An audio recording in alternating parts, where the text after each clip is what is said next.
এমন না যে আমি আপনাকে ফাঁকা মোটিভেশন দিচ্ছি।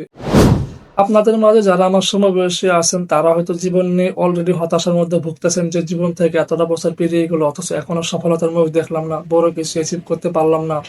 এভাবে আর কতদিন? তো আপনার জন্য সুখবর হচ্ছে যে আপনার জীবনেও একটা গোল্ডেন টাইম আসবে। জীবন আপনাকে একটা সুযোগ দিবে। এখন এটা আপনার উপর ডিপেন্ড করে যে আপনি সেই সময়টাকে কিভাবে কাজে লাগাচ্ছেন, সেই সুযোগটাকে কিভাবে কাজে লাগাচ্ছেন।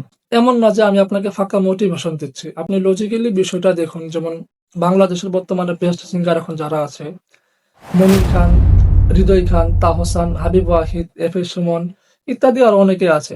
তো তাদের জীবনে কিন্তু গোল্ডেন টাইম এসেছিল। আর তারা সেটাকে কাজে লাগিয়েছিল বিধায় আজ আমরা তাদেরকে মনে রেখেছি। আপনি চিন্তা করুন, তারা কিন্তু এখন বসে নেই, এখনো গান গায়। তবে আগের গান আর এখন গান কিন্তু এখন অনেক পার্থক্য। আগের গানগুলো শুনলে আমাদের শরীর মন দুটোই হালকা হয়ে যায়। এখনো গান গায়, ওই গানগুলো কি আমাদের ভালো লাগে? লাগে না। কারণ তারা তাদের জীবনের বেস্ট পারফরমেন্স দিয়ে দিয়েছে। জীবন তাদেরকে সুযোগ দিয়েছিল, তাদের জীবনে গোল্ডেন টাইম এসেছিল, সেটাকে তারা কাজে লাগিয়েছিল বিধায় তারা সফল।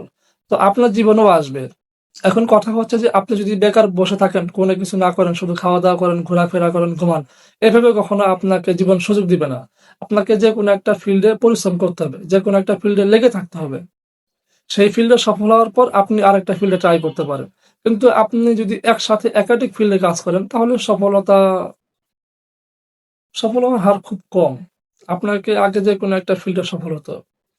তো এতটুকু শেয়ার করা ছিল আপনাদের সাথে। ধন্যবাদ।